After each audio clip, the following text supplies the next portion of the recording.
രാജ്യം കണ്ട ഏറ്റവും വലിയ സാമ്പത്തിക ശാസ്ത്രജ്ഞൻ ഡോക്ടർ മൻമോഹൻ സിംഗിന് മഹാനഗരം വിടചൊല്ലുന്ന ദൃശ്യങ്ങളാണ് പ്രേക്ഷകർ ഇപ്പോൾ കാണുന്നത്.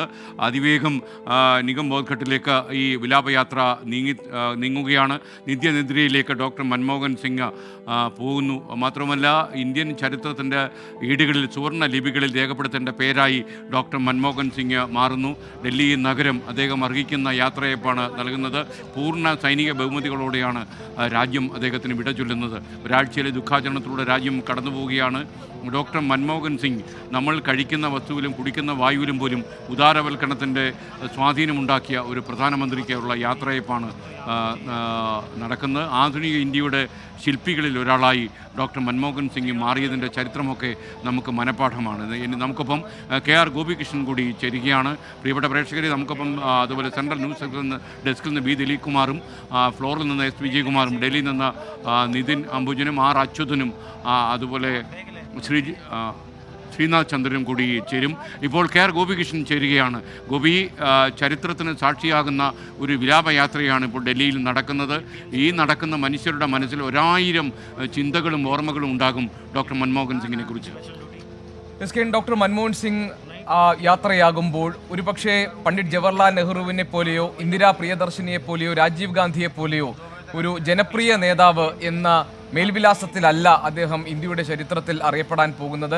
ഡോക്ടർ മൻമോഹൻ സിംഗിനെ ഇന്ത്യൻ ചരിത്രം രേഖപ്പെടുത്താൻ പോകുന്നത് ഏറ്റവും സന്ദിഗ്ധവും നിർണായകവുമായ ഒരു ഘട്ടത്തിൽ ഇന്ത്യൻ സാമ്പത്തിക രംഗത്തെ പിടിച്ചു നിർത്തുകയും അതിനൊരു ദിശാബോധം നൽകുകയും ചെയ്ത നമ്മുടെ ആഗോളീകരണത്തിൻ്റെ ഉപജ്ഞാതാവ് എന്ന നിലയ്ക്കായിരിക്കും ഒരുപക്ഷെ ഇന്ത്യൻ ജനത എന്നും ഡോക്ടർ സിംഗിനോട് നന്ദിയുള്ളവരായി മാറുക.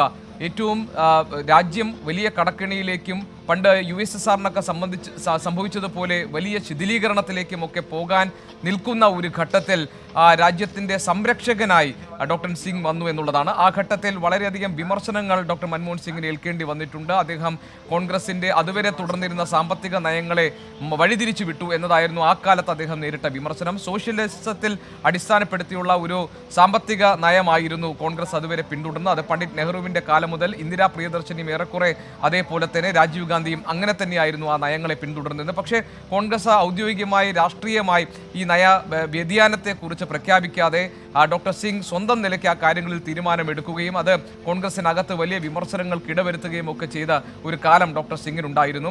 അന്ന് ഡോക്ടർ മൻമോഹൻ സിംഗിന് എല്ലാ തരത്തിലുള്ള പിന്തുണയും മൗനം കൊണ്ട് നൽകിയത് അന്നത്തെ പ്രധാനമന്ത്രി നരസിംഹറാവു ആയിരുന്നു. അദ്ദേഹമാണ് 1991 നേരത്തെ S വിജയകുമാർ സൂചിപ്പിച്ചതുപോലെ തന്നെ അദ്ദേഹം കുറേ കാലമായി ഡൽഹി കേന്ദ്രീകരിച്ച് പ്രവർത്തിക്കുകയായിരുന്നു. ഒരു തികഞ്ഞ സാമ്പത്തിക ശാസ്ത്രജ്ഞൻ എന്ന നിലയിൽ, ഒരു പ്രൊഫഷണൽ എന്ന നിലയിലായിരുന്നു ഡോക്ടർ സിംഗിൻ്റെ സേവനമുണ്ടായിരുന്നത്. അധ്യാപനമായിരുന്നു അദ്ദേഹം ആദ്യം തിരഞ്ഞെടുത്ത തൊഴിൽ. അതിനുശേഷമാണ് ഡോക്ടർ സിംഗ് പല പല മേഖലകളിലേക്ക് തിരിഞ്ഞതും.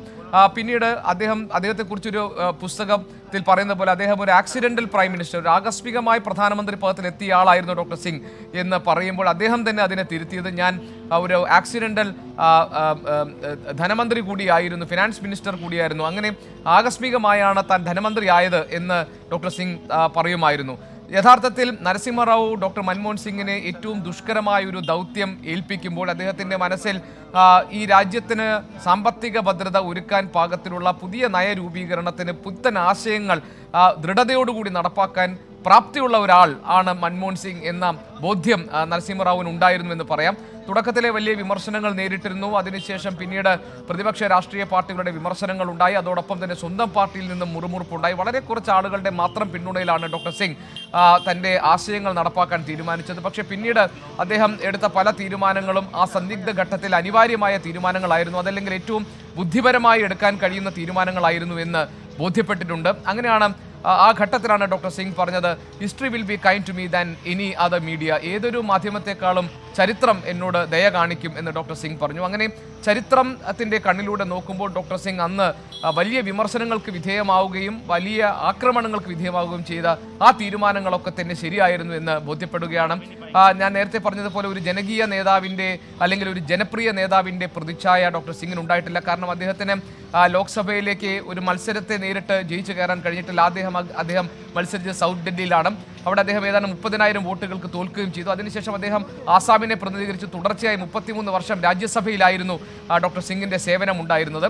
ആ അർത്ഥത്തിൽ അദ്ദേഹത്തെ ഒരു ജനപ്രിയ നേതാവ് എന്ന വിശേഷം നമുക്ക് അദ്ദേഹത്തിന് ചാർത്തി കൊടുക്കാൻ കഴിയില്ല. പക്ഷേ നേരത്തെ SK താങ്കൾ സൂചിപ്പിച്ചതുപോലെ ജീവിതത്തിൽ ആശയങ്ങളിലുമൊക്കെ തികഞ്ഞ ലാളിത്യം പുലർത്തുകയും അതേസമയം തന്നെ തീരുമാനങ്ങൾ എടുക്കുമ്പോൾ രാജ്യത്തിൻ്റെ താല്പര്യം മറ്റെല്ലാത്തിനേക്കാൾ ഉപരി നേഷൻസ് ഇൻട്രസ്റ്റ് രാജ്യത്തിൻ്റെ താല്പര്യം മുന്നിൽ കാണുകയും സാധാരണക്കാരായ ആളുകൾ, കാരണം അദ്ദേഹം ഒന്നാം UPA സർക്കാരിൻ്റെ പ്രധാനമന്ത്രിയായി നിൽക്കുന്ന സമയത്താണ് ഏറ്റവും ജനക്ഷേമ സ്വഭാവമുള്ള പല പദ്ധതികൾക്കും രൂപം നൽകിയത്.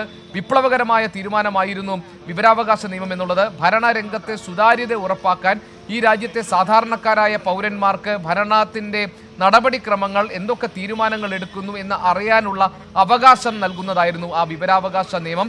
അത് കൊണ്ടുവന്നത് ഒന്നാം UPA സർക്കാരിൻ്റെ കാലത്ത്. ഒരുപക്ഷെ ജനാധിപത്യ മൂല്യങ്ങളിൽ ഉറച്ചു വിശ്വസിക്കുന്നു എന്ന് പറയുമ്പോഴും ജനാധിപത്യ സംരക്ഷണം എന്നത് ഏതൊരു പൗരൻ്റെയും കടമയാണെന്ന് പറയുമ്പോഴും പ്രായോഗിക തലത്തിൽ അല്ലെങ്കിൽ അധികാരത്തിൻ്റെ തലത്തിൽ ഭരണതലത്തിൽ അത് നടപ്പാക്കാൻ ഡോക്ടർ സിംഗ് കാണിച്ച ആത്മാർത്ഥതയും ആർജവവും ഒരുപക്ഷെ ഇന്ത്യൻ ചരിത്രം അല്ലെങ്കിൽ ഇന്ത്യയുടെ ഭാവി തലമുറ അദ്ദേഹത്തെ ആ അർത്ഥത്തിലായിരിക്കും വിലയിരുത്തുക. നേരത്തെ ഇപ്പോഴും ഒരു ചർച്ച നടക്കുന്നത് ഡോക്ടർ സിംഗിന് അദ്ദേഹത്തിന് ഒരു സ്മാരകം നിർമ്മിക്കണം എന്നതാണ്. അത് കോൺഗ്രസ് ആവശ്യപ്പെട്ടിട്ടുണ്ട്. അതിന് സ്ഥലം അനുവദിക്കണം എന്ന് കേന്ദ്ര സർക്കാരിനോട് കോൺഗ്രസ് ആവശ്യപ്പെട്ടിട്ടുണ്ട്. കേന്ദ്രം അതിന് സമ്മതിക്കുകയും ചെയ്തിട്ടുണ്ട്. പക്ഷേ ഇന്ത്യയിലെ ഭാവി തലമുറയുടെ മനസ്സുകളിൽ, മനസാക്ഷിക്ക് ഉള്ളിൽ, പൊതു മനസാക്ഷിയിലൊക്കെ സമുചിതമായ ഒരു സ്മാരകം ഡോക്ടർ സിംഗിന് ഉണ്ടാകും. അത് ഇന്ത്യയെ ഏറ്റവും നിർണായകമായ ഘട്ടത്തിൽ ഉചിതമായ തീരുമാനത്തോടുകൂടി ഇന്ത്യയുടെ സാമ്പത്തിക രംഗത്തിന് ഭദ്രത പാകിയ വ്യക്തിത്വം എന്ന നിലയിലായിരിക്കും.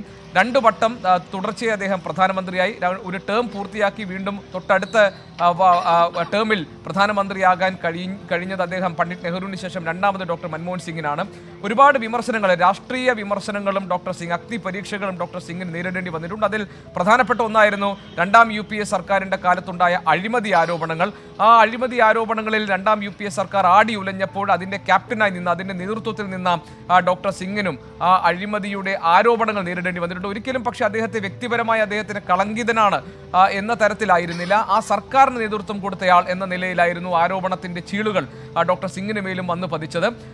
അത് ഒരുപക്ഷെ ആ കാലഘട്ടത്തിൽ അദ്ദേഹം മാധ്യമപ്രവർത്തകരോട് പ്രതികരിക്കുന്ന ഘട്ടത്തിൽ അദ്ദേഹം 2G സ്പെക്ട്രത്തിൻ്റെ കാര്യത്തിൽ എന്തിനാണ് അങ്ങനെ ഒരു തീരുമാനം എടുത്തതെന്ന് ചോദിച്ചപ്പോൾ കൂട്ടുകക്ഷി സർക്കാരിൽ ചില ഘട്ടങ്ങളിൽ സമ്മർദ്ദങ്ങൾക്ക് വഴങ്ങേണ്ടി വരും എന്ന് തുറന്നടിച്ചിട്ടുണ്ട് ഡോക്ടർ സിംഗ്. അപ്പോൾ അദ്ദേഹം ചില കാര്യങ്ങൾ അദ്ദേഹം ഒരിക്കലും മാധ്യമങ്ങളെയോ മാധ്യമപ്രവർത്തകരെയോ അകറ്റി നിർത്തിയിരുന്നില്ല.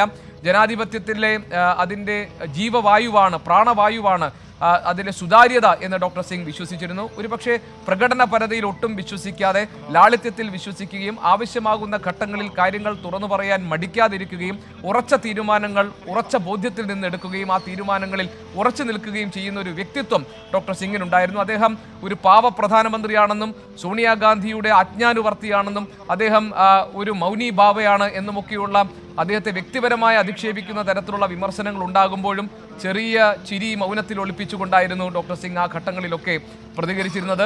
ഇന്ത്യക്ക് വിദേശ രാജ്യങ്ങളുമായുള്ള ബന്ധം ഊട്ടിയുറപ്പിക്കാൻ വേണ്ടി നടത്തിയ വിദേശ സന്ദർശനങ്ങളിലൊക്കെ തന്നെ അദ്ദേഹം വലിയ മാധ്യമ സംഘത്തെ ഒപ്പം കൂട്ടിയിരുന്നു. ഓരോ രാജ്യങ്ങളിൽ ചെന്നും ഇന്ത്യയുടെ നയങ്ങൾ സംബന്ധിച്ച കാര്യങ്ങളിൽ തീർപ്പുകൾ ഉണ്ടാക്കുമ്പോഴും പുതിയ ധാരണകളിലും കരാറുകളിലും ഒപ്പുവെക്കുമ്പോഴും പുതിയ തീരുമാനങ്ങളും എടുക്കുമ്പോഴും ഒക്കെ രാജ്യത്തെ ഓരോ ജനതയും അതറിയാൻ അവകാശപ്പെട്ടവരാണ് എന്ന ബോധ്യത്തിലായിരുന്നു ഡോക്ടർ സിംഗ് ഉണ്ടായിരുന്നത്. അതുകൊണ്ട് തന്നെ ഈ മാധ്യമങ്ങളോട് എല്ലാ കാര്യങ്ങളിലും സുതാര്യത ഉറപ്പാക്കാൻ, താൻ എടുക്കുന്ന തീരുമാനങ്ങളിൽ, താൻ നടപ്പാക്കുന്ന പദ്ധതികളിൽ, തൻ്റെ നടപടിക്രമങ്ങളിൽ ഇതൊക്കെ സുതാര്യമായിരിക്കണമെന്നും അത് ഈ രാജ്യത്തെ ഓരോ ജനതയ്ക്കും അറിയാൻ, ഓരോ വ്യക്തിക്കും അറിയാനുള്ള അവകാശമുണ്ട് എന്നും ഉറച്ചു വിശ്വസിച്ചിരുന്നു ഡോക്ടർ മൻമോഹൻ സിംഗ്. അതുകൊണ്ട് തന്നെ അദ്ദേഹത്തിനൊപ്പമുള്ള മാധ്യമ സംഘത്തോട് അദ്ദേഹം എല്ലാ കാര്യങ്ങളും വിശദീകരിക്കുകയും സുതാര്യമായി ഈ കാര്യങ്ങൾ ജനങ്ങളെ അറിയിക്കുകയും ചെയ്തിട്ടുണ്ട്. അങ്ങനെ വലിയൊരു ജനാധിപത്യ ബോധമുള്ള, മതേതരത്വ ബോധമുള്ള ഒരു പ്രധാനമന്ത്രി എന്ന നിലയിൽ കൂടി ഡോക്ടർ മൻമോഹൻ സിംഗ് ചരിത്രത്തിൻ്റെ താളുകളിൽ ഇടം പിടിക്കും. ഒരിക്കലും അദ്ദേഹത്തിന് ജനപ്രിയത എന്ന ഒരു ലേബൽ അദ്ദേഹത്തിന് ഉണ്ടായിരുന്നില്ല. അദ്ദേഹത്തിന് ആരാധക സംഘങ്ങൾ ഉണ്ടായിരുന്നില്ല. അദ്ദേഹത്തിന് വേണ്ടി കൂറ്റൻ ബാനറുകളോ പോസ്റ്ററുകളോ വലിയ അദ്ദേഹത്തെ പുകഴ്ത്തി പറയുന്ന വലിയ പ്രശംസാവാചകങ്ങളോ ഡോക്ടർ സിംഗിന് ഉണ്ടായിരുന്നില്ല. അദ്ദേഹം തൻ്റെ പദവിയോട് നീതി പുലർത്തുകയും രാജ്യത്തിൻ്റെ ജനതയോട് നീതി പുലർത്തുകയും ചെയ്തു. ആ നിലയിലുള്ള ഒരു ഭരണാധികാരി എന്ന നിലയിൽ ഡോക്ടർ സിംഗിന് ഇന്ത്യയുടെ ചരിത്രത്തിൽ മരണമില്ലാത്ത ഒരു തിളക്കമാർന്ന വ്യക്തിത്വമായിരിക്കും അദ്ദേഹത്തിന് ഉണ്ടാവുക. അദ്ദേഹം അന്ത്യവിശ്രമത്തിലേക്ക് കടക്കുകയാണ്. നിഗംബോധ് ഘട്ടിലേക്കുള്ള വിലാപയാത്രയുടെ ദൃശ്യങ്ങൾ നമുക്ക് ഡൽഹിയുടെ തെരുവീഥികളിൽ കാണാൻ കഴിയുന്നുണ്ട്.